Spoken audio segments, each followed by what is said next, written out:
Κυρίες και κύριοι, καλησπέρα σας. Απόψε είναι Τετάρτη 13 Μαρτίου του 2023. Ο πανδαμάτορ χρόνος, ο χρόνος που δαμάζει τα πάντα δηλαδή, τρώει μέρα με τη μέρα το Μάρτι και όπως θα έχουν αντιληφθεί αυτοί που ανεβαίνουν την ανηφόρα της ζωής, οι μέρες, οι μήνες και τα χρόνια περνάνε πιο γρήγορα όσο μεγαλώνεις. Σαν νερό φεύγει ο χρόνος. Φεύγουν οι μέρες, οι εβδομάδες και οι μήνες. Πάμε. Λοιπόν, αρχίσουμε από τα σχόλια των φίλων. Καταρχάς ένας φίλος, αυτός που έκανα εγώ σχόλιο στο σχόλιο του, που είπε ότι είναι μια χαρά χώρα είναι η Αμερική για τον εαυτό της, και στη συνέχεια έκανε ένα σχόλιο, μου λέει δεν είπες όλο το σχόλιο μου. Έψαξα να το βρω, δεν μπόρεσα να βρω το σχόλιο σου. Βρες μου, ξαναστείλε μου το σχόλιο σου αύριο σήμερα να το διαβάσω αύριο.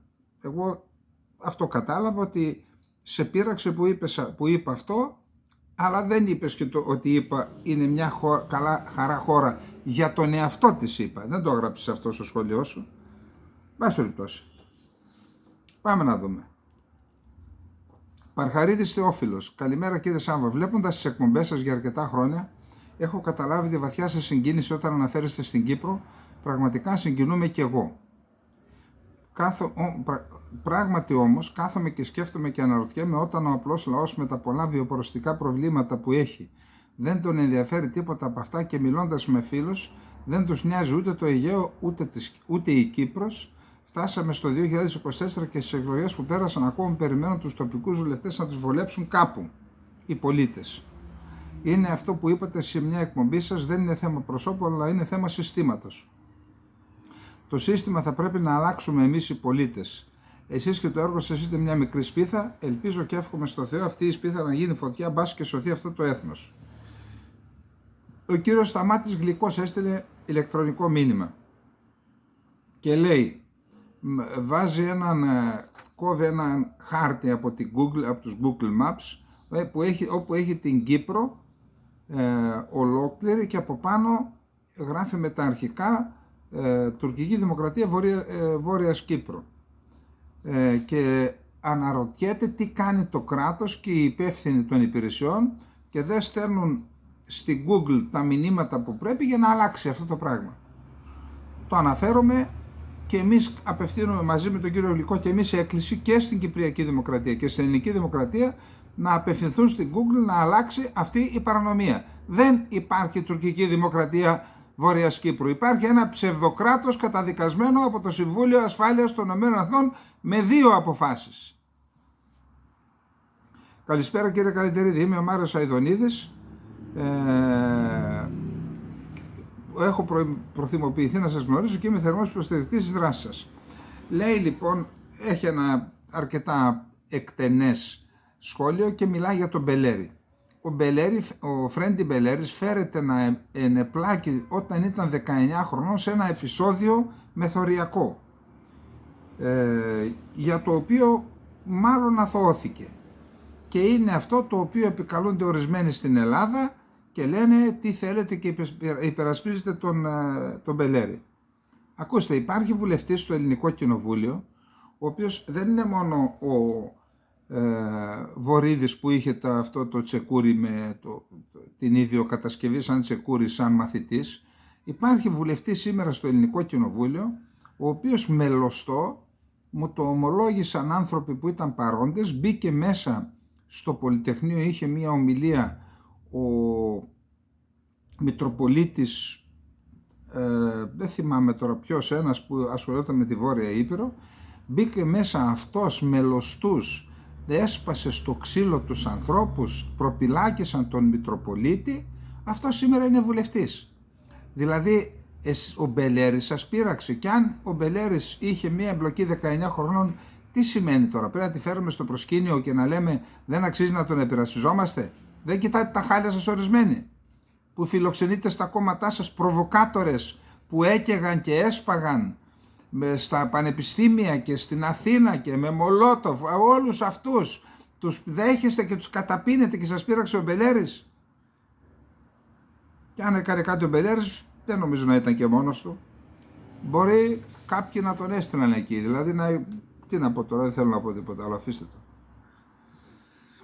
Εδώ ένας ανώνυμος. Αγαπητέ μου κύριε Σάβα, καλημέρα. Ένα πρώτο σχόλιο θα ήταν η ταύτισή μου με τις απόψεις σας. Έχω γεννηθεί το 1958. Από τότε που κατάλαβα τον εαυτό μου, συχάθηκα να διαπιστώνω τη βρωμιά και τη δυσοδεία στην οποία ζούμε τα τελευταία 70 έτη.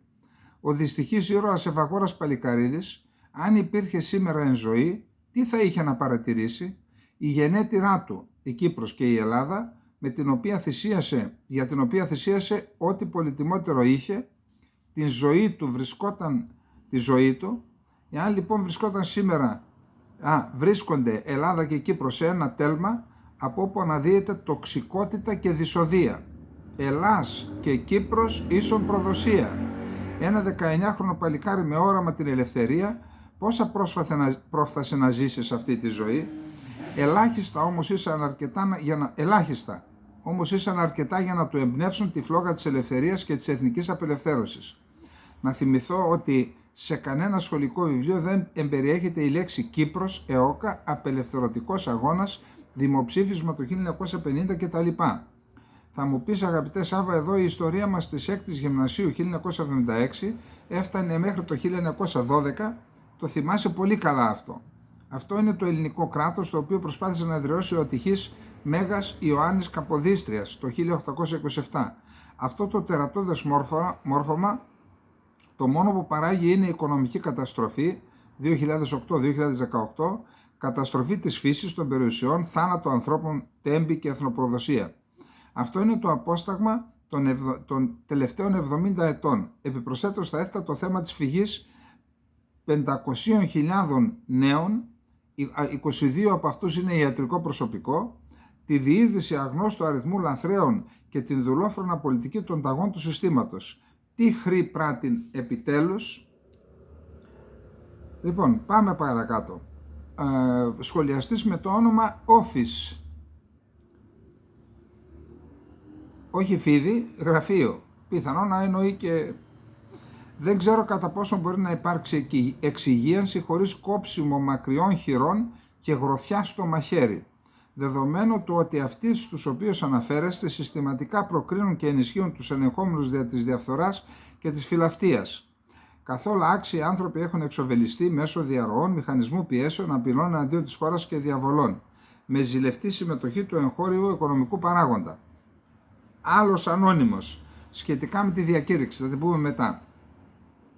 Όχι στα πρωινάδικα, και όταν θα εμφανίζεστε θα είστε άτεγκτοι ποτέ στρογγυλέματα, θα λέτε αλήθειες που να τους πονάνε.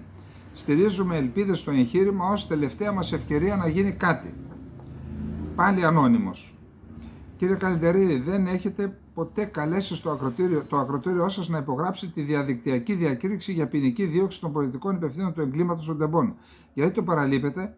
Αυτό δεν είναι ενεργοποίηση των πολιτών προς τη σωστή κατεύθυνση? Σωστό, σωστή επισήμαση, λάθος παράληψή μου είναι. Ασφαλώς και πρέπει να το υπογράψουμε όλοι.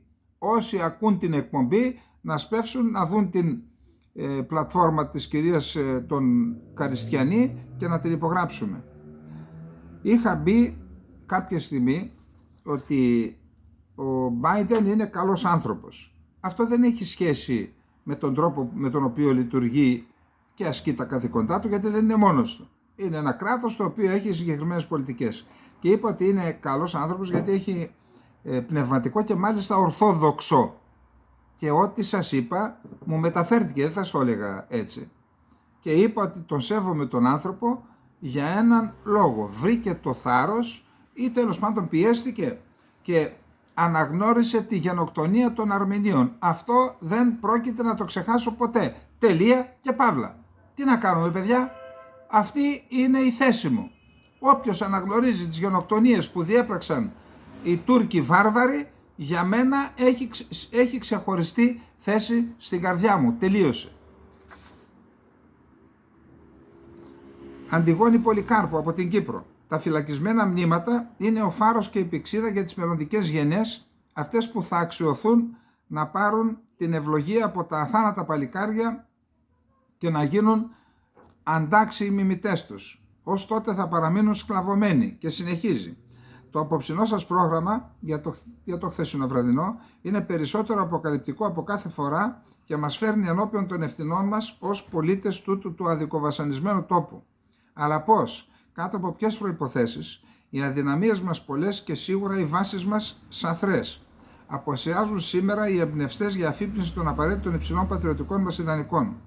Δεν έχουμε σήμερα κανέναν ικανό πολιτικό ή στρατιωτικό που να εμπιστευτούμε ή να τον ακολουθήσουμε προς τον σωστό δρόμο που οδηγεί προς την απελευθέρωση. Δυστυχώς ζούμε σήμερα σε μια απελπιστική στήρα πολιτική κατάσταση. Είμαστε στα χάλια μας και οι γενναίες τώρα απορούν πού βρήκαν το ψυχικό σθένος και θαραλέα αποφασιστικότητα να θυσιαστούν για την πατρίδα εκείνα τα παλικάρια. Στέλιος Ποσαντζής.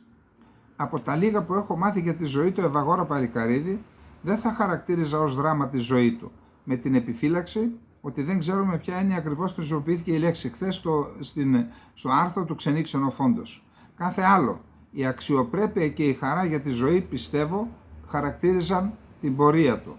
Μήπως θα έπρεπε αυτή την ημέρα να εορτάζεται η ζωή του και στην Ελλάδα, αν μη τι άλλο, να οριστεί ως σχολική εορτή, μήπως και μάθουμε κάτι από αυτήν? Ας είχαμε όλοι μας μια στάλα από το θάρρος και την γενναιότητά του. Ακούστε, πιστεύω ότι, να πω το τελευταίο και θα επανέλθω, ο κύριος Κωνσταντίνος Στασιούλας αναφέρεται στην πρωτοβουλία του Δημάρχου Αθηναίων, του νέου Δημάρχου Αθηναίων, να βάψει με τα χρώματα της σημαίας της Λαλή, αυτή τη ροζ σημαίας της παραποιημένης, το Δημαρχείο, και αναφέρεται αν αυτό είναι ποινικό αδίκημα. Τι να πω, το σίγουρο είναι ότι είναι καταδικαστέο, τώρα που ή και μετά. Αυτά είναι τα σχόλια των φίλων. Θα διαβάσω 3 ποίηματα του Ευαγόρα Παλικαρίδη. Ο Ευαγόρας Παλικαρίδης, μαθητής στο γυμνάσιο, εξατάξιο γυμνάσιο, ήταν ποιητής και αν το παιδί ζούσε θα γινόταν ένας μεγάλος ποιητής. Απλά, ξέρετε, το έχουμε ξαναπεί, αλλά τι να πεις τώρα, από ποιον να τα περιμένεις, από την Κεραμέως ή από το Μητσοτάκη?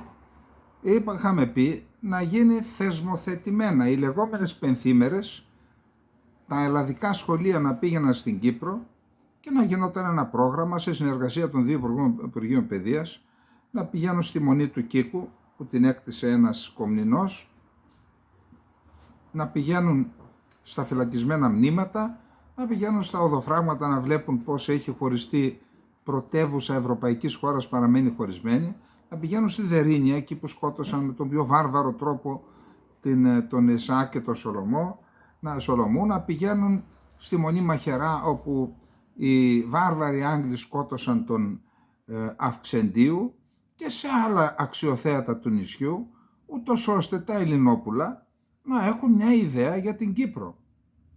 Και το ίδιο τα παιδιά της Κύπρου της 3ης Λυκείου να έρχονται στην Ελλάδα να βλέπουν τους αρχαιολογικούς χώρους. Στην Κύπρο έχουμε και αξιόλογους αρχαιολογικούς χώρους. Να βλέπουν τους αρχαιολογικούς χώρους και στην Κύπρο και να έχουν μια ιδέα τους τάφους της Πάφου, τα ψηφιδωτά της Πάφου, το Κούριον, ένα εκπληκτικό θέατρο στην Λεμεσό. Μέσα στη Λεμεσό έχει αρχαία, στην Αμαθούντα, δίπλα στη Λεμεσό έχει αρχαία, έχει στα κατεχόμενα πολλά αρχαία, είναι η αρχαία Σαλαμίνα. Λοιπόν, να επισκέπτονται τα Ελληνόπουλα την Κύπρο και εκεί θα αποκτήσουν συνείδηση του τι εστί Αυξεντίου, τι εστί Ευαγόρας Παλικαρίδης. Θα πάρω μια ανηφοριά, θα πάρω μονοπάτια, να βρω τα σκαλοπάτια που πάνε στη Λευτεριά. Θα αφήσω αδέρφια συγγενείς, τη μάνα τον πατέρα, μες στα λαγκάδια πέρα και τις βουνοπλαγιές. Ψάχνοντας για τη Λευτεριά, θα έχω παρέα μόνη, κατάλευκο το χιόνι, βουνά και ρεματιές. Τώρα κι αν είναι χειμωνιά, θα έρθει το καλοκαίρι, τη Λευτεριά να φέρει σε πόλεις και χωριά. Θα πάρω μια ανηφοριά, θα πάρω μονοπάτια, να βρω τα σκαλοπάτια που πάνε στη Λευτεριά.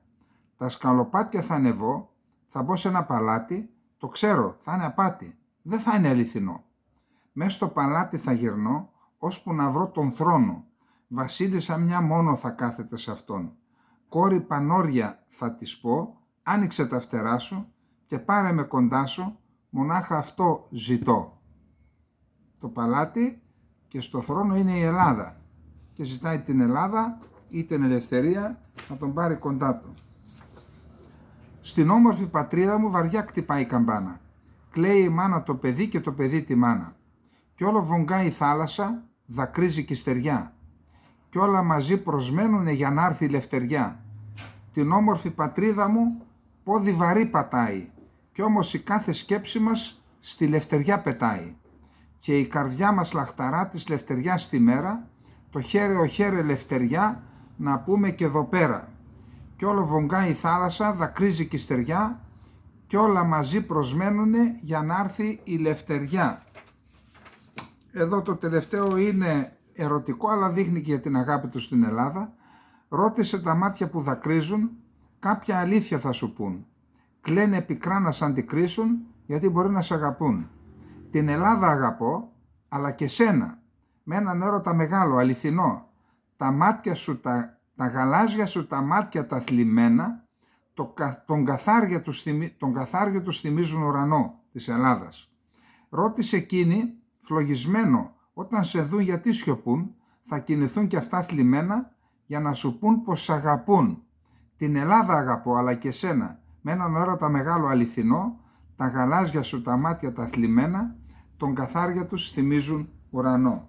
Ευαγόρας Παλικαρίδης, σαν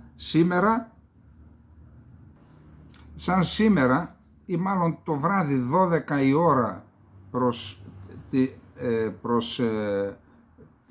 τα πρώτα λεπτά της 14ης Μαρτίου οδηγήθηκε στην Αγχώνη ή το πρωί οδηγήθηκε στην Αγχώνη και πέρασε στην αιωνιότητα. Είναι ένας μεγάλος ήρωας, ένα παιδί που αν δείτε τις φωτογραφίες του είχε περάσει στην ωριμότητα, ενώ ήταν ακόμα σε μετεφηβική ηλικία. Να περάσουμε στο δεύτερο θέμα μας. Το δεύτερο θέμα μας είναι η διακήρυξη που υπέγραψα μαζί με τον κύριο Αϊφαντή και άλλους ανθρώπους. Βασικά με τον Αϊφαντή συνεργαστήκαμε. Ξέρετε, το έχω δηλώσει, εγώ δεν θέλω να αναμειχθώ στην πολιτική. Αυτό όμως δεν είναι πολιτική, δεν είναι κόμματα. Δεν θέλω να αμειχθώ στα κομματικά. Δεν είναι κόμμα, είναι Επιτροπή για την Εθνική Κυριαρχία και την Κύπρο. Δούλεψε, βασικά το κείμενο το έγραψε, εγώ θέλω να είμαι ειλικρινής, ο κύριος Αϊφαντής. Έκανε με 10, 15, 20 άτομα κυκλικά, το γύρισα, το είδαν διάφοροι, έκαναν τις διορθώσεις τους. Κάποιοι συμφώνησαν, κάποιοι αποχώρησαν, τελικώς έμειναν 15 άτομα. Έκανα κι εγώ μια-δυο μικρές παρατηρήσεις που ελήφθησαν υπόψη και έτσι προέκυψε η διακήρυξη που θα διαβάσουμε. Που θα δείτε τι λέει και μετά αν θέλετε κάντε κι εσείς τα σχόλιά σας, πέστε μας. Είναι χρήσιμες όλες οι απόψεις, αλλά δεν θα μπορούσαμε να το ανοίξουμε και να πάρουμε από όλους, γιατί θα πάρουμε τώρα απόψεις, από τούδε και στο εξής. Καταρχάς να πούμε ότι στον πυρήνα της προσπάθειας συμμετέχουν οι κάτωθοι με αλφαβητική σειρά. Απόστολος Αποστολόπουλος, δημοσιογράφος. Αϊφαντής Γιώργος, πληρεξούσιος υπουργός Α, επιτιμή. Πρέσβης δηλαδή. Γιατράκος Ανδρέας, μουσικός παραγωγός επιχειρηματίας. Κακαρελίδης Γιώργος, καθηγητής εφαρμογών στατιστικής στο Πανεπιστήμιο Πατρών. Ο Μιλών, Κούβελας Δημήτρης, καθηγητής ιατρικής στο ΑΠΙΘΙΤΑ. Καραμολέγκος Γιάννης, οικονομολόγος. Λαβρέντζος Αναστάσιος, σύμβουλος επιχειρήσεων. Μακαρώνας Κυριάκος, δικηγόρος. Μαρούπα Ειρήνη, δικηγόρος. Μπούτος Γιώργος, προϊστάμενος επιτιμή της Διεύθυνσης Επεξεργασίας Νομοθετικών Πράξεων και Κανονιστικών Διοικητικών Πράξεων του Γενικού Λογιστηρίου του Κράτους, είχε σημαντική θέση. Οικονομίδης Αλέξανδρος, μαθηματικός. Σοφούλης Εμμανουήλ, καθηγητής. Τσιμέκας Γιώργος, αντιπρόεδρος επιτιμή του Συμβουλίου της Επικρατείας. Χρυσανθόπουλος Λεωνίδας, πρέσβης επιτιμή. Πάμε να δούμε τη διακήρυξη. Πρώτον, το κέριο πολιτικό ζήτημα της χώρας είναι η κατοχύρωση και η υπεράσπιση της εθνικής μας κυριαρχίας. Αποτελεί την προϋπόθεση για να αντιμετωπιστούν με πιθανότητες επιτυχίας τα επιμέρους οξύτατα προβλήματα της ελληνικής κοινωνίας. Χωρίς εθνική κυριαρχία τίθενται σε κίνδυνο και όλα τα άλλα τα ζητήματα που αφορούν τους πολίτες και τα προβλήματα. Δεύτερον, δεν θα υπάρξει στην Ελλάδα κοινωνική δικαιοσύνη, υγεία, παιδεία, σεβασμός στα ανθρώπινα δικαιώματα, κράτος δικαίου, παραγωγή και οικονομική ανάπτυξη, όσο το πολιτικό σύστημα της χώρας επιμένει να την διατηρεί σε τροχιά υποτέλειας και εξάρτησης. Όσο η Ελλάδα σε εισαγωγικά ανήκει στη Δύση ή στην όποια σωστή πλευρά της ιστορίας, όσο το ελληνικό εθνικό συμφέρον προσδιορίζεται από τις επιταγές της Ουάσιγκτον, των Βρυξελών, του Βερολίνου ή γιατί όχι και της Άγκυρας. Η πρόταξη ξένων συμφερόντων και η μονοσήμαντη υπαγωγή της Ελλάδας σε αυτά συνιστά διαχρονικό πρόβλημα των εκάστοτε ελληνικών κυβερνήσεων. Ο κανόνας αυτός σε συγκεκριμένες ιστορικές στιγμές κάμφθηκε από απόπειρες ανατροπής του, ωστόσο εξακολουθεί να ισχύει καταθλιπτικά σήμερα. Τρίτον, από την Επανάσταση του 1821 οι Έλληνες αγωνίζονται για ελευθερία και δημοκρατία. Για τα ιδανικά αυτά καταλύσαμε πριν από 49 χρόνια το ξενοκίνητο δικτατορικό καθεστώς. Εδώ εγώ έχω την ένστασή μου, τους το είπα, δεν καταλύσαμε τίποτα. Το δικτατορικό καθεστώς έκανε τη δουλειά τους, το απέσυραν και έφεραν τους άλλους. Αλλά, εν πάση περιπτώσει, τα ίδια κέντρα που έφεραν την πρώτη χούντα, τη δεύτερη χούντα, έφεραν και τη λεγόμενη μεταπολίτευση και αυτά την στηρίζουν. Τα ξένα κέντρα εννοώ. Σήμερα όμως η ελευθερία και η δημοκρατία που έχουμε συνιστούν διακηρύξεις κενές περιεχομένου. Η συνεχιζόμενη τουρκική κατοχή στην Κύπρο είναι το διαρκές τίμημα που πληρώνουμε για τον κίνδυνο κοινοβουλευτισμό της μεταπολίτευσης. Εδώ έρχεται στα λόγια μου. Τίμημα που κινδυνεύει να αποδειχθεί απλή προκαταβολή, θα έχει και συνέχεια. Γιατί όπως η Χούντα δεν ξεφύτρωσε τυχαία, αλλά μέσα στο θερμοκήπιο συγκεκριμένης ξένης εξάρτησης, οι κοινοβουλευτικοί της διάδοχοι συνειδητά εκεί επιλέγουν έκτοτε να παραμένουν στο θερμοκήπιο. Γι' αυτό το λόγο σήμερα, κατραγγυλώντας στον κατήφορο του εθνικού ευτελισμού που σηματοδότησε η Συμφωνία των Πρεσπών, καταλήγουμε να βιώνουμε τη μεθοδευμένη εκχώρηση ελληνικού εδάφους χάριν δίθεν της ειρήνης. Στην πραγματικότητα όμως, χάριν της συνοχής και της λειτουργικότητας του ΝΑΤΟ υποχωρούμε και κινδυνεύουμε να χάσουμε και εθνικό έδαφος. Τέταρτον, το ΝΑΤΟ και η Ευρωπαϊκή Ένωση αποτελούν πεδία ισχυρής γεωπολιτικής αντιπαράθεσης αντίρροπων εθνικών συμφερόντων. Είναι προσωρινοί διεθνικοί οργανισμοί φτιαγμένοι πρωτίστως για να επιβάλλουν τα τρέχοντα συμφέροντα των ισχυρών. Δεν είναι υποκατάστατα της πατρίδας μας. Αποτελούν χώρους διαρκούς πάλης και συγκρότησης ευμετάβλητων διεθνών συσχετισμών. Συνεπώς, στα φόρα αυτά η Ελλάδα οφείλει να μετέχει ενεργά προκειμένου να προωθεί και όχι να απεμπολεί τα ιδιαίτερα και οπωσδήποτε μείζωνα εθνικά της συμφέροντα, τα συμφέροντα του ελληνικού λαού και του έθνους. Γιατί κάποιοι φίλοι στρατιωτικοί δεν το υπέγραψαν επειδή αναφέρεται στο ΝΑΤΟ. Εδώ όμως λέει, δεν λέει να φύγουμε από το ΝΑΤΟ, λέει συνεπώς στα φόρα αυτά η Ελλάδα οφείλει να μετέχει ενεργά προκειμένου να προωθεί και όχι να απεμπολεί τα ιδιαίτερα και οπωσδήποτε μείζωνα εθνικά της συμφέροντα, τα συμφέροντα του ελληνικού λαού και του έθνους. Η οικονομική εξάρτηση της χώρας που προκύπτει από την ανάγκη εξυπηρέτησης δημοσίου χρέους 406,5 δισεκατομμυρίων ευρώ είναι οδυνηρά υπαρκτή. Όμως δεν πρέπει να συνιστά μόνιμη βολική πρόφαση υποτέλειας, γιατί κάποιοι βολεύονται και τι θες να κάνουμε, είμαστε υποχρεωμένοι να ακούμε τις Βρυξέλλες γιατί μας βοηθούν να είναι βιώσιμο το χρέος. Σε όσους κόπτονται για την ομαλή εξυπηρέτηση των πιστωτών μας, υπενθυμίζουμε ότι η εκμετάλλευση των υποθαλάσσιων πόρων της αποκλειστικής οικονομικής ζώνης της Ελλάδας θα επέτρεπτε μία ταχεία αποπληρωμή τους και απεξάρτησή μας από τη δουλεία.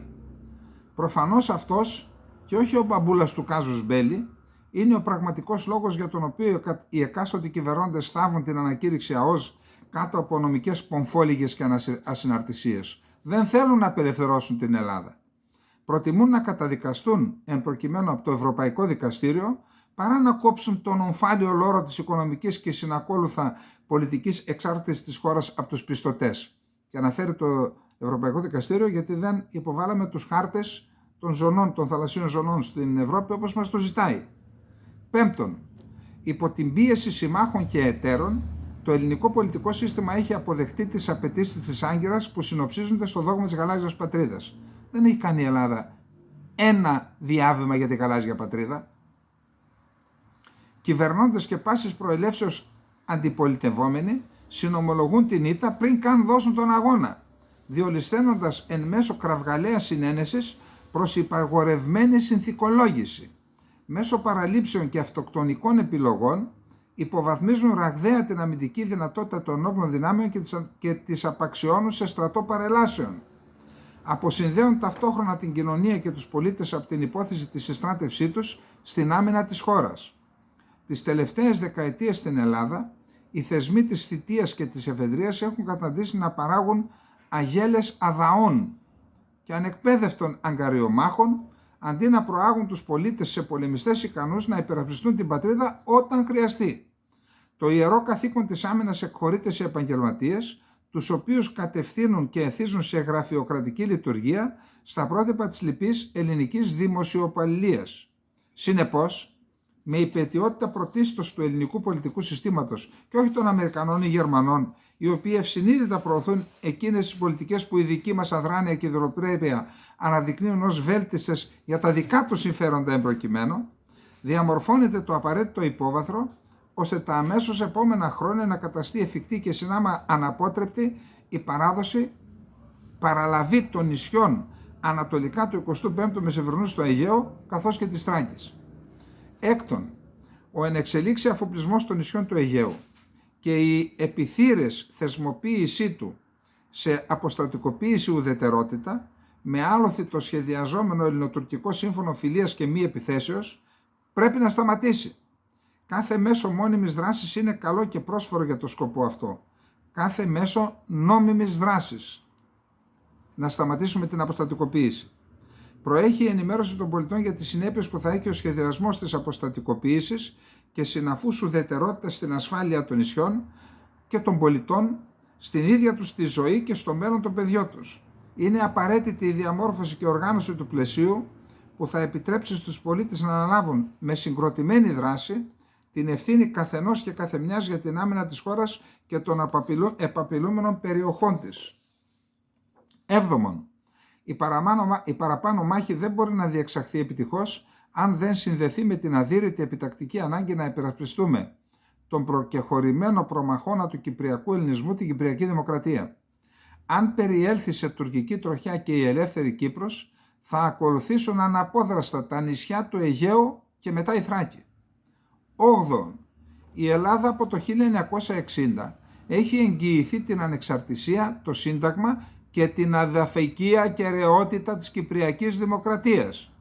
Δεν τιμήσαμε αυτές τις υποχρεώσεις το 1974. Εγκαταλείψαμε την Κύπρο δίχως να τιμωρήσουμε εκείνους τους επίορκους αξιωματικούς που ανέτρεψαν την νόμιμη Κυπριακή κυβέρνηση και μετά φυγομάχησαν μπροστά στους Τούρκους. Επιβραβεύσαμε τους πολιτικούς, οι οποίοι υπάκουοι στους Αγγλοαμερικανούς ανέχθηκαν το δεύτερο Αττήλα για να μην διαταραχθεί η ενότητα του ΝΑΤΟ. Αρκετά πλέον.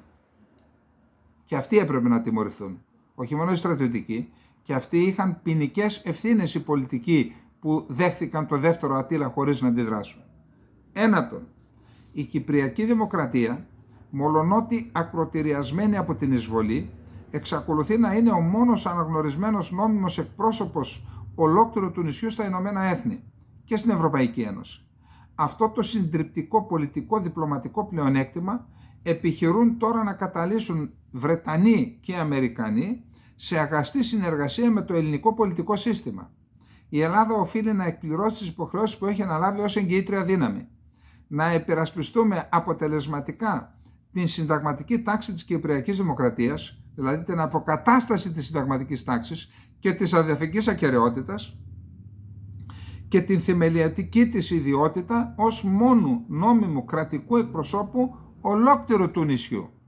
Ταυτόχρονα, οφείλουμε να προτάξουμε την ασπίδα της κοινής άμυνας του ελλαδικού και κυπριακού χώρου, να θεσπίσουμε το κοινό όριο των θαλασσίων ζωνών που μας ενώνουν με την Κυπριακή Δημοκρατία και ορίζουν το γεωπολιτικό δυναμικό και την γεωγραφική αλληλοχία των δύο ελληνικών κρατών στην Ανατολική Μεσόγειο.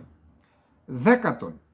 Παράλληλα με τις μάχες για την αποτροπή των καταστροφικών εξελίξεων σε Αιγαίο και Κύπρο, δεν μπορούν πλέον να γίνουν ανεκτές οι πολλαπλασιαζόμενες εκφάνσεις βαθύτατης ηθικής και θεσμικής κατάλυσης του κράτους και της κοινωνίας μας.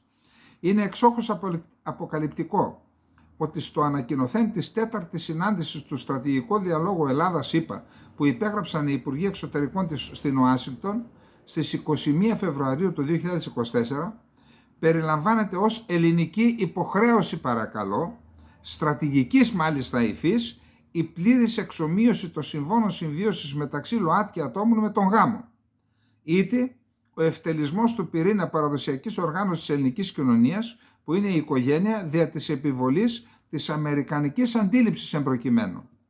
Ακόμη είναι θεμελιώδες καθήκον για κάθε σκεπτόμενο πολίτη η επίμονη κοινοποίησή του μέχρι να καταργηθεί η ετεροδικία και εξασφαλισμένη ατιμωρησία που έχει προβλέψει το πολιτικό σύστημα για τα εξέχοντα μέλη του, ώστε να συγκαλύπτει εμβληματικά μαζικά εγκλήματα όπως αυτό στα Τέμπη, οι πυρκαγιές σε Μάτι, Εύη, Αλμυρό και Πάρνηθα, οι πλημμύρες στη Θεσσαλία, η επιβολή αυταρχικών και παράνομων μέτρων με πρόσχημα την προστασία της δημόσιας υγείας από την πανδημία και ο συνακόλουθος ψηφιακός ολοκληρωτισμός.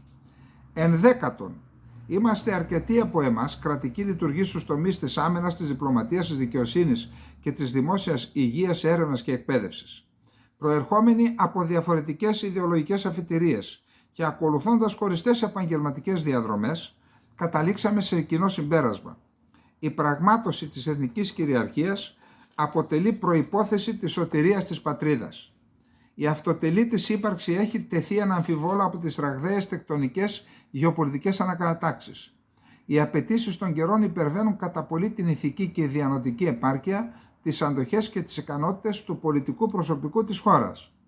Οι πολίτες, όπως στην αρχαία εκκλησία του Δήμου, όπως το 1821 και το 1940, δεν έχουν ελπίδα ελευθερίας και αυτοεξουσιότητας αν δεν πάρουν οι ίδιοι την ευθύνη για τη χώρα, για το έθνος και τη δημοκρατία στα δικά τους χέρια.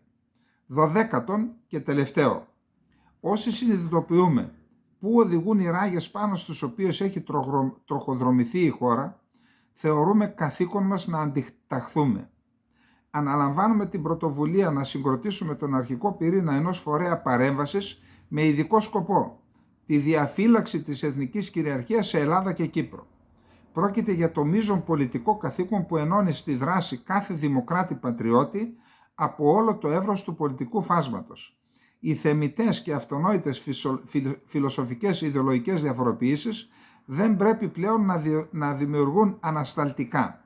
Ο κίνδυνος που διατρέχει η πατρίδα επιβάλλει την κοινή και συγκροτημένη δράση πάνω στα ελάχιστα αλλά μείζωνα που μας ενώνουν.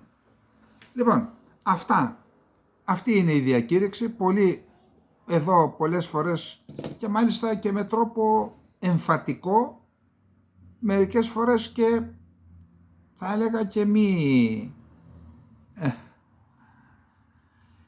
μη ευγενικό, μας λέγατε και στα κάτω από τα βίντεο και στα δικό μου και σε άλλον λόγια. Δεν κάνετε κάτι. Τώρα λοιπόν πήραμε απόφαση να κουνηθούμε, να κάνουμε κάτι. Τι σημαίνει αυτό? Τα επόμενα 24 ώρα ετοιμάζεται μία ιστοσελίδα. Θα είναι η ιστοσελίδα της Επιτροπής. Σε αυτήν θα είναι η διακήρυξη και μετά οι όποιες παρεμβάσεις γίνονται υπό μορφή κειμένων ή δράσεων θα μπαίνουν σε αυτή την ιστοσελίδα. Επίσης, σε αυτή την ιστοσελίδα θα υπάρχει μια ξεχωριστή εφαρμογή όπου θα μπορούν να δηλώνουν τη στήριξή τους Έλληνες πολίτες από την Ελλάδα, την Κύπρο και όλο τον κόσμο. Σε αυτήν έχουμε συνεννοηθεί με αυτούς που κάνουν τα ηλεκτρονικά συστήματα. Θα αναγράφετε το όνομα, τεπώνυμο, οι σπουδές, το επάγγελμα, τηλέφωνο και ηλεκτρονική επικοινωνία, ούτως ώστε όταν χρειαστεί να επικοινωνούμε και ιδιαίτερα με τους ανθρώπους που στηρίζουν την Επιτροπή, να έχουμε τη δυνατότητα να το κάνουμε. Αυτοί που θα στηρίξουν θα φανούν τα ονόματά τους, χωρίς να φανούν τα υπόλοιπα στοιχεία που είναι και προσωπικά δεδομένα, για τα οποία αναλαμβάνουμε την ευθύνη να τα προστατέψουμε και να μην κάνουμε όπως έκανε η Κεραμέως με την Ασημακοπούλου. Εντάξει. Λοιπόν, αυτή είναι η αφετηρία. Ο καιρός θα δείξει πού θα πάνε τα πράγματα. Πάντως, στο βαθμό που συμμετέχω και έχω δει τα πράγματα, θεωρώ ότι είναι μια αγνή πατριωτική πρωτοβουλία που έχει μέσα της ανθρώπους από όλο το πολιτικό φάσμα, το κοινωνικό φάσμα, και πιστεύω ότι θα ενσωματώσει ανθρώπους από όλες τις περιοχές της Ελλάδας, της Κύπρου και από όλον τον κόσμο, και να υψώσουμε μια φωνή για να σταματήσουμε εξελίξεις που... Λοιπόν, αυτά κυκλοφόρησαν, μου τα έστειλαν και εμένα από προχθές, 2 μνημόνια συνεργασίας της Ελλάδας με τις ΗΠΑ σε στρατιωτικό επίπεδο, και υπάρχουν ζητήματα τα οποία έπρεπε να ξεκαθαριστούν. Σήμερα λέει ότι ψηφίστηκαν στη Βουλή από τη Νέα Δημοκρατία και το Πασόκ, όλα τα άλλα κόμματα δεν τα ψήφισαν. Είναι 2 μνημόνια. Το πρώτο είναι το Μνημόνιο Συνεργασίας μεταξύ του Υπουργείου Άμυνας των ΗΠΑ, που εκπροσωπείται από το στρατό των ΗΠΑ, και του Υπουργείου Εθνικής Άμυνας της Ελληνικής Δημοκρατίας, αναφορικά με την απόσπαση τοποθέτηση ελληνικού προσωπικού άμυνας στο στρατό των ΗΠΑ. Σύμφωνα με την αιτιολογική έκθεση, σκοπός του Μνημονίου Συνεργασίας είναι να καθορίσει τους όρους και να υλοποιηθεί η τοποθέτηση ελληνικού προσωπικού άμυνας σε μονάδες του στρατού των ΗΠΑ στην Ευρώπη, για την κάλυψη επιχειρησιακών αναγκών και την απόκτηση εμπειρίας σε ένα περιβάλλον πολυεθνικής διαλειτουργικότητας. Η κύρωση του μνημονίου κρίνεται επωφελής για την Ελλάδα, καθώς πρώτον, αναμένεται να ενδυναμώσει τη στρατιωτική συνεργασία των 2 χωρών σε επίπεδο στρατού ξηράς και να ενισχύσει την αμυντική συνεργασία μεταξύ Ελλάδας και ΗΠΑ, και δεύτερον, αναμένεται να προσφέρει πολύτιμη εμπειρία σε στελέχη ελληνικών ενόπλων δυνάμεων μέσω της εξοικείωσης με την επιχειρησιακή οργάνωση και λειτουργία του στρατού των ΗΠΑ. Το δεύτερο είναι το Μνημόνιο Συνεργασίας μεταξύ του Υπουργείου Εθνικής Άμυνας της Ελληνικής Δημοκρατίας, όπως εκπροσωπείται από την Ελληνική Διοίκηση Ειδικού Πολέμου, και του Υπουργείου Άμυνας των ΗΠΑ, όπως εκπροσωπείται από τη Διοίκηση Ειδικών Επιχειρήσεων των ΗΠΑ, με αντικείμενο την τοποθέτηση προσωπικού άμυνας της Ελληνικής Δημοκρατίας στη Διοίκηση Ειδικών Επιχειρήσεων των ΗΠΑ. Και εδώ τα ίδια είναι, ότι η απόκτηση εμπειρίας κτλ.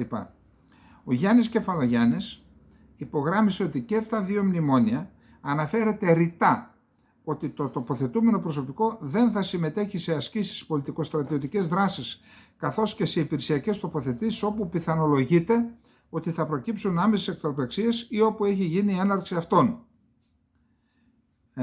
Αναφέρεται μάλιστα και στα 2 μνημόνια ότι απαιτείται έγγραφη εξουσιοδότηση και των 2 κρατών για να παρεκκλίνουμε από αυτή την αρχή. Εν πάση περιπτώσει, επειδή υπόθηκε ότι θα φεύγουν, μπορούν να σταθούν αυτά, επειδή αναφέρεται γενικώς Ευρώπη και όχι ευρωπαϊκές χώρες του ΝΑΤΟ, μπορείς να στείλουμε στην Ουκρανία. Εδώ λέει ότι δεν υπάρχει τέτοιο θέμα. Λέει ότι, είπε ο Κεφαλογιάννης, για να συμμετάσχουν ελληνικές δυνάμεις σε τέτοιου είδους επιχειρήσεις, σε στρατιωτικές, απαιτείται απόφαση του ΚΙΣΕΑ και όχι μία απλή υπογραφή ενός Υπουργού Εθνικής Άμυνας, και αυτή την αρχή δεν μπορεί να την υπερβεί κανένα μνημόνιο.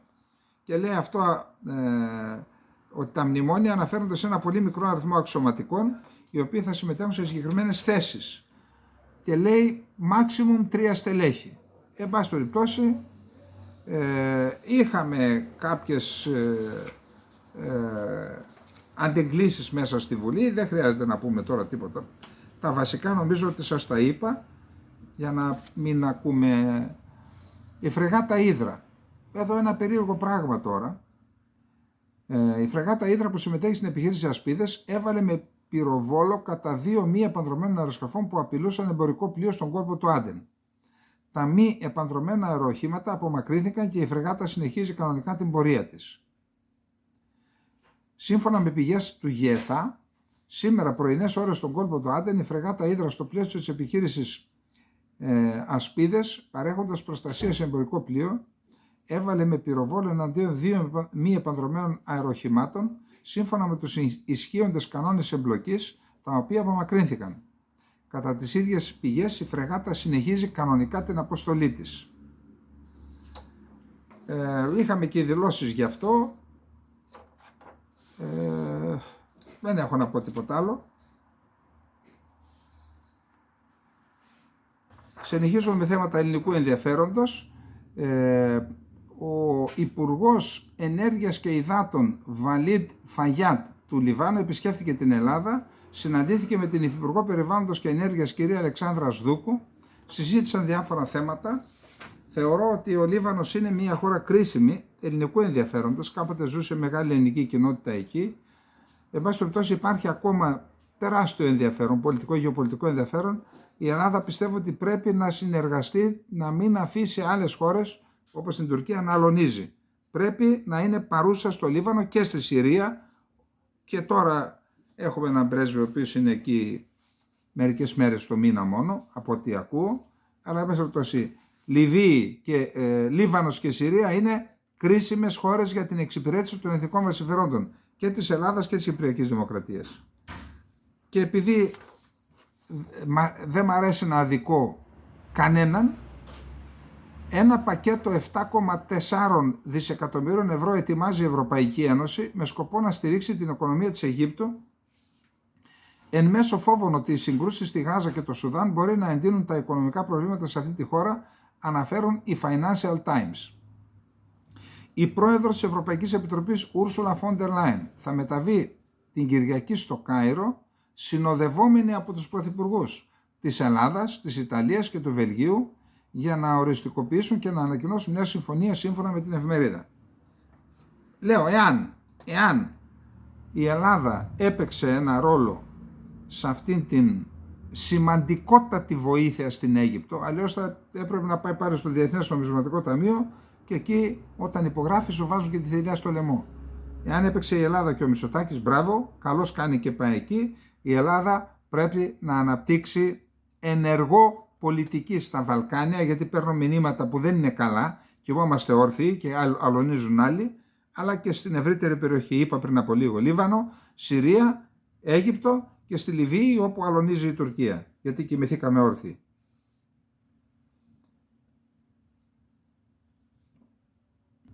Να πάμε στη Μεγαλόνισσο, στην Κύπρο.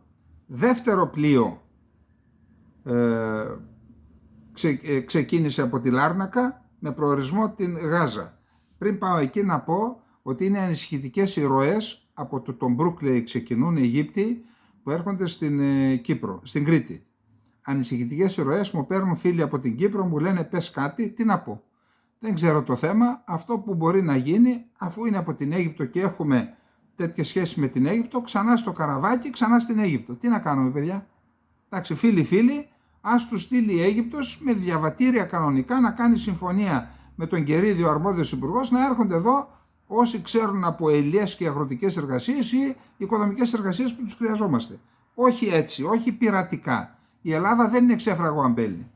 Λοιπόν, άρα δεύτερο πλοίο, αναδεικνύεται έτσι η τεράστια σημασία της Κύπρου, την οποία την αφήσαμε διαμελισμένη επί 50 χρόνια και όλες οι κυβερνήσεις δεν φέρνουν σε πέρα στην αποστολή τους, που είναι η διατήρηση της εδαφικής ακεραιότητας της Κυπριακής Δημοκρατίας. Κάθονται και δέχονται, που αποδεικνύει αυτό που είπα, ότι κάποιοι που ήθελαν να διαμελήσουν την Κύπρο έφεραν την πρώτη χούντα, τη δεύτερη χούντα, μετά έφεραν αυτούς και τους είπαν, κοιτάξτε, δεν θα πειράξετε το status quo που φτιάξαμε στην Κύπρο, και δεν το πειράζουν. Εάν όμως η Ελλάδα είχε πολιτική απελευθέρωση της Κύπρου, όπως επιβάλλουν οι υποχρεώσεις τους, δεν θα είχαμε αυτήν την καταστροφική πορεία. Τι είχες, Γιάννη? Τι είχα πάντα. Αναφέρει μια λαϊκή ρίση. Ο Φιλελεύθερος λέει σήμερα στο κύριο Άρθρωτο ότι έρχεται η Μαρία Αγχέλ Ολγκίν, πήγε και μίλησε με τους αρχηγούς των κομμάτων στην Κύπρο, και πριν συναντηθεί με τον Τατάρ, ο Τατάρ τεινάζει στον αέρα όλη την προσπάθεια και την πρωτοβουλία του Γενικού Γραμματέα του ΟΗΕ, και τι λέει? Ότι εγώ δεν πρόκειται βάση συζήτηση πρέπει να αλλάξει. Η συζήτηση για λύση θα γίνει μεταξύ δύο ισότιμων κρατών. Πολιτική ισότητα, κυριαρχική ισότητα και τέτοια. Αυτό λοιπόν λέει ο τέτοιος, κανονικά δεν πρέπει να το δεχθεί. Το οποίο άντε τσακίσου από εδώ, φύγε. Αν αλλάξει άποψη, έλα. Να μιλήσει με όλους τους άλλους. Η αποσχιστική οντότητα δεν μπορεί να βάζει όρους στον ΟΗΕ, ο οποίος έχει καταδικάσει την ίδρυσή της με δύο αποφάσεις του Συμβουλίου Ασφαλείας 1983-1984. Η κυρία Μαρία Αγχέλα Ολγκίν Κουεγιάρ συναντήθηκε με τους αρχηγούς του ΑΚΕΛ, του ΔΙΚΟ και της ΕΔΕΚ, και ήταν πολύ καλά προετοιμασμένοι.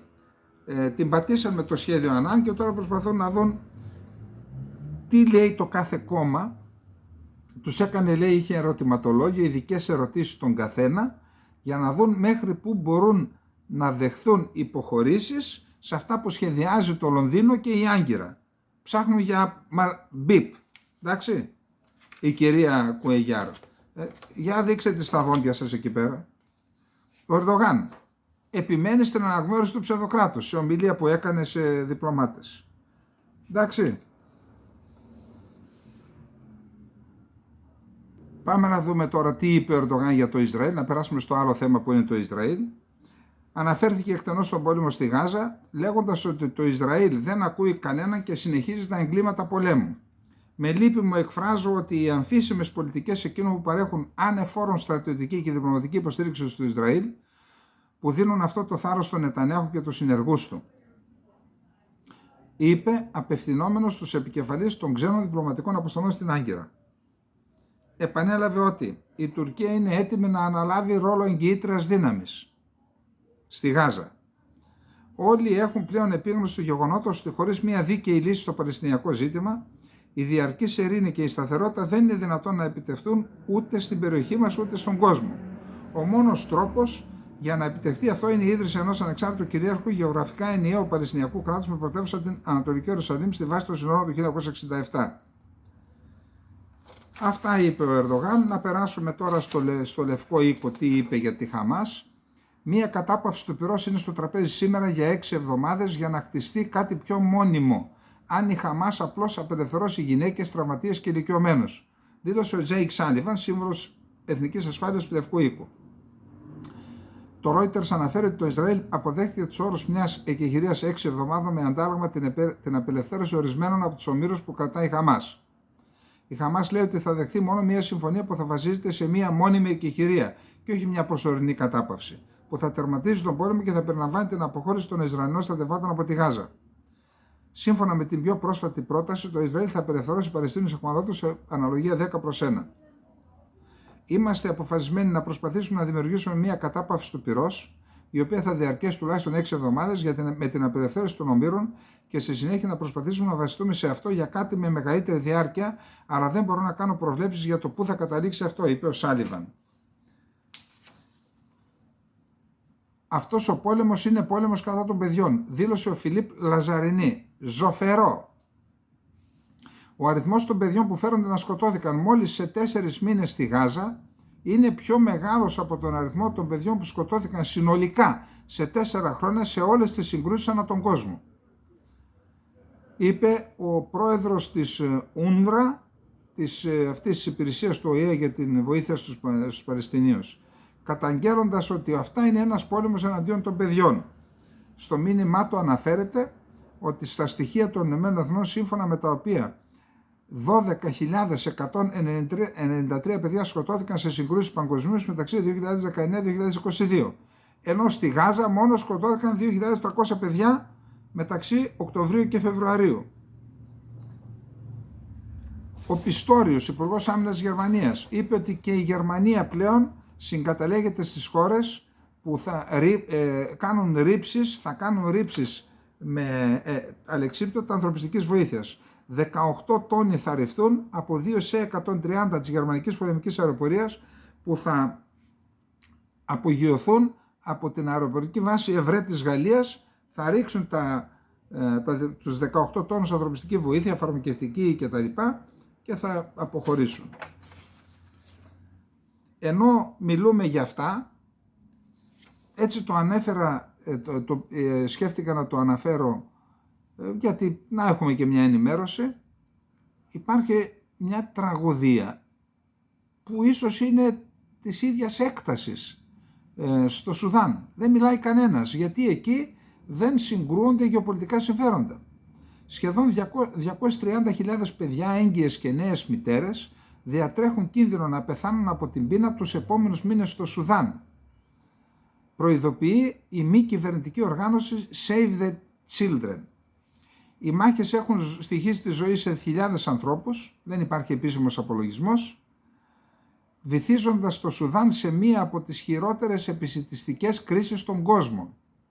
Η Save the Children λογαριάζει ότι πάνω από 2,9 εκατομμύρια ανήλικα υποφέρουν από υποσιτισμό και 729.000 παιδιά κάτω των 5 ετών από οξύ υποσιτισμό, την πιο σοβαρή και θανατηφόρα μορφή πείνας. Εδώ λοιπόν, επειδή έχουμε κάτι ΜΚΟ στην Ελλάδα που λαιλατούν κονδύλια είτε που έρχονται απ' έξω του Σόρος ή κάποιον άλλον ή και από εδώ από το ελληνικό κράτος, γιατί δεν γίνεται κάποια προσπάθεια από εδώ να μαζέψουμε, τουλάχιστον να σώσουμε έστω 1.000, 2.000, 3.000 παιδιά στο Σουδάν. Οι φιλάνθρωποι αυτοί που λένε στους ξένους, ελάτε στην Ελλάδα στους μετανάστες παράνομα, ελάτε, εδώ είμαστε εμείς. Γιατί δεν ενεργοποιούνται να σώσουν μερικές χιλιάδες παιδιά? Δεν υπάρχει απάντηση. Αμερικανοί γερουσιαστές προτείνουν τον Biden να σταματήσει να εξοπλίζει το Ισραήλ σύμφωνα με τους New York Times. Ο Biden παραβιάζει τον νόμο περί βοήθειας επειδή η κυβέρνηση Νετανιάχου εμποδίζει την ανθρωπιστική βοήθεια στη Γάζα. Σύμφωνα με επιστολή ομάδας δημοκρατικών, παρακαλώ, γερουσιαστών. Ο ηγετικός τέλεχος της Χαμάς, Μαχμούτ Αλ Μαρντάουι, αν δεν εκπληρωθούν οι προϋποθέσεις μας, οι σημαντικότεροι από τις οποίες είναι η κατάπαυση του πυρός, δεν θα προχωρήσουμε στην ανταλλαγή κρατουμένων και ομήρων. ΜΜΕ. Από την αρχή του πολέμου, περίπου 12.000 ρουκέτες έχουν εκτοξευτεί στο Ισραήλ από Γάζα, Λίβανο, Συρία και Ιεμένη. Να σας πω κάτι. Δεν αξίζει ούτε στους πολίτες της Παλαιστίνης, ούτε στους πολίτες του Ισραήλ να ζουν αυτό την κόλαση. Δεν αξίζει. Να καθίσουν να βρουν μια λύση. Πραγματικά. Δεν αξίζει. 12.000 ρουκέτες. Πάμε στο επόμενο θέμα, γιατί έχει φύγει και ο χρόνος. Ιρανός ηγέτης Αλί Χαμενεή. Οι Παλαιστίνοι μαχητές της αντίστασης έστειλαν ένα μήνυμα λέγοντας ότι δεν πρέπει να ανησυχούμε οι υπόλοιποι. Λένε ότι περίπου το 90% του εξοπλισμού και των δυνατοτήτων τους είναι καλά φυλαγμένα και ασφαλή. Το Ιράκ δεν αρνείται την παρουσία στο Ερμπίλ ανθρώπων με διεθνή διαβατήρια που εργάζονται για τη Μοσάντ. Αυτά είπε ο σύμβουλος Εθνικής Ασφάλειας του Ιράκ Αλ Αράτζι, σημειώνοντας ότι τα αποτελέσματα της έρευνας για την επίθεση των φρουρών της Επανάστασης στην πυραυλική στην Ερμπίλ της 16 Ιανουαρίου μεταφέρθηκαν στον Πρωθυπουργό Αλ Σουντάνι. Υπουργείο Εξωτερικών του Λιβάνου. Η κλιμάκωση, οι αεροπορικοί βομβαρδισμοί σε περιοχές μακριά από τα νότια σύνορα, με το Ισραήλ δηλαδή, αντανακλούν την επιθυμία του Ισραήλ να διευρύνει τη σύγκρουση και να σύρει την περιοχή σε πόλεμο. Ένα μη επανδρομένο αεροσκάφος του Ισραήλ χτύπησε ένα αυτοκίνητο που ήταν εν κινήσει και σκότωσε ένα στέλεχος της Χαμάς. Η Χαμάς λέει δεν ήταν υψηλόβαθμος στέλεχος. Πάντως αυτό λένε η τύχη. Την ώρα που χτυπήθηκε το αυτοκίνητο περνούσε ένας σύρος με το μηχανάκι, το οποίο δεν έχει καμία σχέση και σκοτώθηκε γι' αυτός. Να σου τύχει. Να πάρεις το μηχανάκι σου να πας στη δουλειά σου ή στο σπίτι σου και εκεί που πηγαίνεις να φας μια βόμβα και να σκοτωθείς. Αυτά που λέτε. Ο Αμερικανικός στρατός ανακοίνωσε σήμερα ότι χθες Τρίτη οι αντάρτες Χούθι εκτόξευσαν βαλιστικό πύραυλο εναντίον του αντιτορπιλικού πολεμικού Λαμπούν. Είναι της κλάσης Arleigh Burke στην Ερυθρά Θάλασσα, αναφέρει η κεντρική διοίκηση, δεν βρήκε το στόχο. Η Κοριέρε ντελα Σέρα λέει ότι η Ιταλία ετοιμάζεται να αυξήσει το επίπεδο επιφυλακής για την προστασία των πολεμικών πλοίων της στην Ερυθρά Θάλασσα. Ο Ιταλός Υπουργός Άμυνας Γκουίντο Κροζέτο δήλωσε ότι από τις επιθέσεις κατά εμπορικών πλοίων περάσαμε σε εκείνες κατά πολεμικών πλοίων συνοδείας, με συνεχή εξέλιξη του τρόπου με τον οποίο διεξάγονται επιθέσεις αυτές. Η επικινδυνότητα και η ένταση των επιχειρήσεων των Χούθι αυξάνεται κάθε εβδομάδα όλο ένα και περισσότερο. Αυτά. Να πούμε ότι οι Ιταλοί συμμετέχουν με ένα πολεμικό πλοίο, το Κάιο Ντουίλιο. Πάμε γρήγορα στις Ηνωμένες Πολιτείες της Αμερικής και μετά στη Ρωσία για να τελειώνουμε. Η Κίνα και το ΝΑΤΟ πραγματοποίησαν τον 8ο κύκλο ενός διαλόγου στρατιωτικού προσωπικού για την πολιτική ασφάλεια στο Πεκίνο την Τετάρτη, σύμφωνα με δήλωση του Κινεζικού Υπουργείου Άμυνας. Οι δύο πλευρές αντάλλαξαν απόψεις για θέματα άμυνας μεταξύ Κίνας και ΝΑΤΟ, καθώς και για τη διεθνή και περιφερειακή κατάσταση σύμφωνα με την ανακοίνωση. Biden και Τραμπ είχαμε χθες σε 4 πολιτείες νομίζω εκλογές, συμπλήρωσαν τον αριθμό των εκλεκτόρων Άρα και μαθηματικά είναι υποψήφιοι. Οι δύο αυτοί γίγαντες, 81 και 77 ετών, θα κονταρακτυπηθούν στις εκλογές του Νοεμβρίου. Κάποια μέρα που θα έχουμε χρόνο, θα σας πω πως κάποτε στο χωριό μου, την Κυριακή, γινόταν αγώνας μετά την εκκλησία, με τα κοπάδια, με τα πρόβατα που συγκεντρώνονταν στην πλατεία, με τα κρυάρια, τα εμπροστοκρύαρα. Να αναφέρομαι ξανά ότι υπάρχει μια ιστορική μετακίνηση ψηφοφόρων που παραδοσιακά ψήφιζαν στη συντριπτική τους πλειονότητα τους δημοκρατικούς, και αναφέρομαι στους έγχρωμους, τους Αφροαμερικανούς, τους Λατίνους, τους μετανάστες, μειονότητες, όλοι πήγαιναν στους δημοκρατικούς, γιατί οι δημοκρατικοί υπερασπιζόταν τα δικαιώματά τους. Τώρα πλέον υπάρχει μετακίνηση και πηγαίνουν προς τους ρεπουμπλικάνους. Αυτό αποτελεί απειλή για τον Biden. Ο Biden ενέκρινε ένα ποσό 300 εκατομμυρίων ως βοήθεια για την Ουκρανία και λέει ότι αυτό προέκυψε από εξοικονόμηση στο Υπουργείο Άμυνας των ΗΠΑ. Κάποιοι Αμερικανοί το επικρίνουν αυτό, λέει, αφαιρείς από τον Αμερικανικό στρατό για να δίνει στους Ουκρανούς, αφού δεν εγκρίνεται από το Κογκρέσο. Δέχθηκε τον πρόεδρο της Πολωνίας και τον πρωθυπουργό, οι οποίοι δεν τα πάνε καλά μεταξύ τους. Να σημειωθώ ότι εγκρίθηκε η πώληση πυράβλων 3,5 δισεκατομμυρίων δολαρίων από τις ΗΠΑ στην Πολωνία. Η Πολωνία γίνεται μεγάλη δύναμη. Πάντως οι Αμερικανοί είπαν δεν θα αυξήσουμε τις δυνάμεις μας στην Πολωνία. Τα 300 εκατομμύρια που δίνουν οι Αμερικανοί στους Ουκρανούς αφορούν αντιαεροπορικά συστήματα και κυρίως και πυρομαχικά.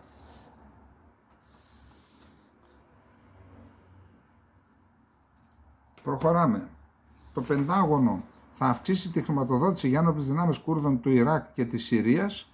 528 εκατομμύρια δολάρια εγγράφηκαν στο προβλησμό του 2025.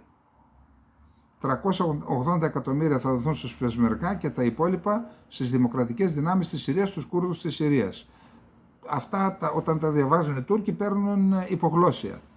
Ο Biden: δεν μοιράστηκα απόρριτο υλικό με τον βιογράφο μου, δεν το μοίρασα. Σας δίνω εγγύηση. Από την πλευρά τους οι εκπρόσωποι των ειδικών υπηρεσιών, αυτοί που διαπιστώσαμε επίσης από τις διαθέσιμες ηχογραφήσεις ότι ο κύριος Biden διάβαζε απόρριτο υλικό δυνατά στο βιογράφο του. Χίλαρη Κλίντον: η ψήφος για τον Τραμπ είναι ψήφος για τον Πούτιν. Κάθε μέρα γίνεται πιο ξεκάθαρο. Η ψήφος που κατευθύνεται στον Τραμπ είναι στην ουσία ψήφος για την ομάδα του Πούτιν.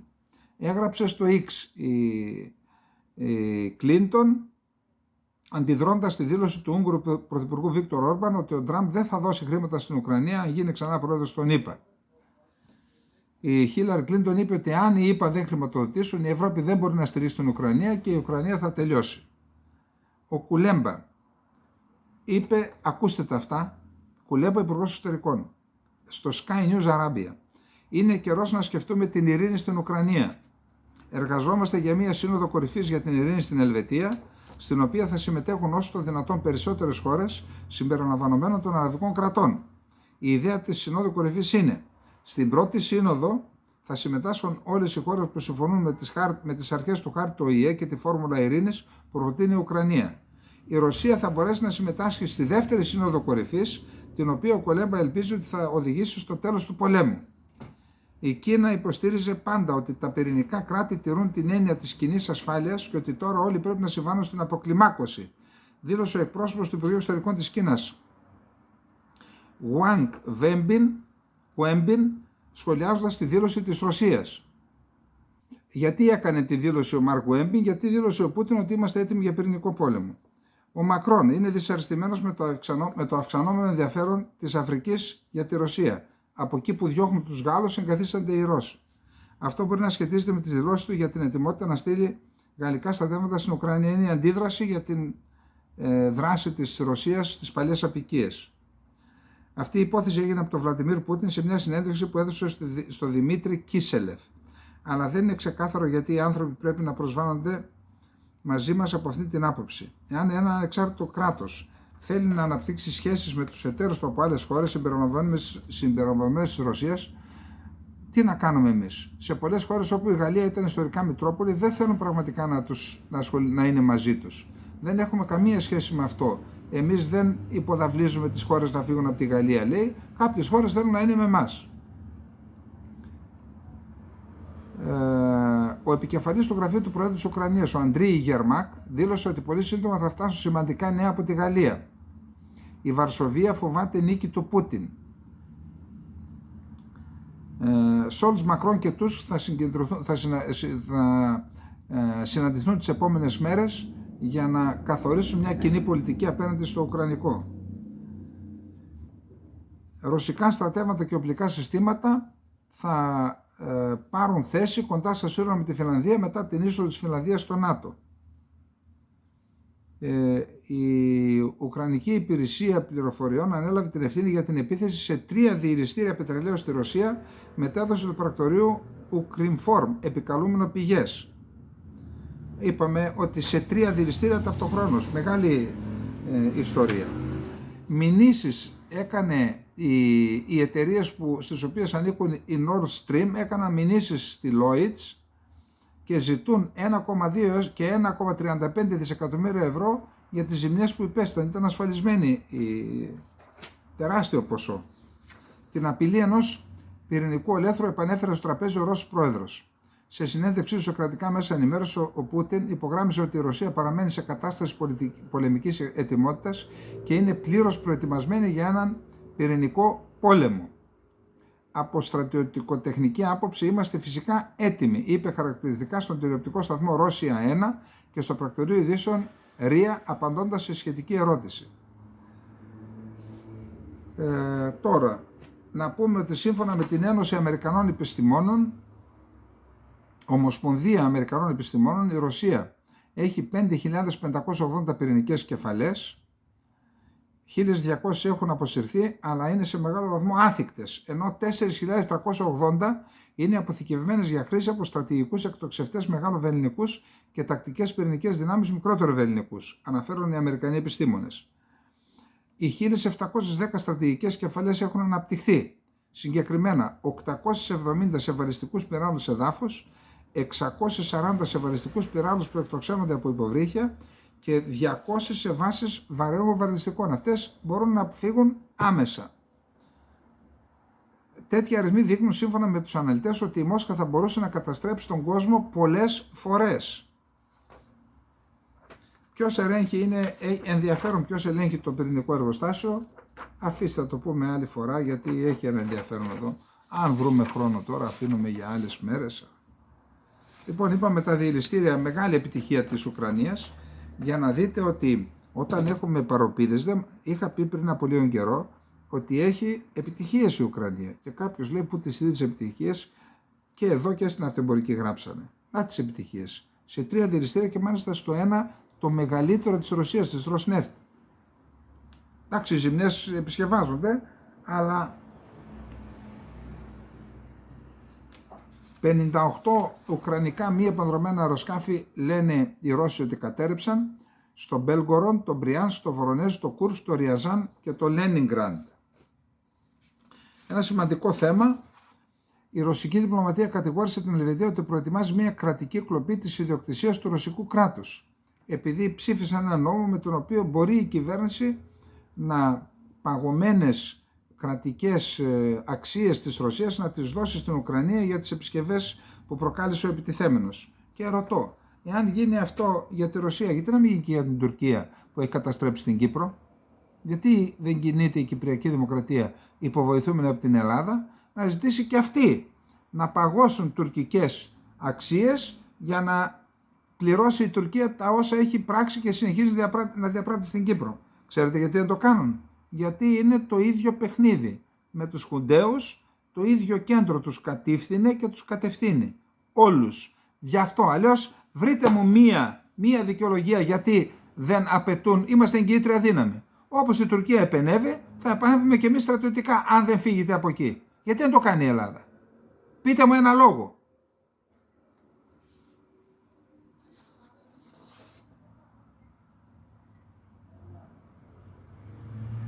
Λοιπόν, τέλος πάντων είδα τη συνέντευξη του Πούτιν, λέει διάφορα πράγματα, δεν χρειάζεται τώρα να πούμε τίποτα άλλο. Μεγάλη συνέντευξη πάντως, προεκλογική, αλλά μεγάλη συνέντευξη. Λοιπόν, αυτά είχαμε για απόψε. Πάμε δυνατά. Πάμε δυνατά, να είστε όλες και όλοι καλά.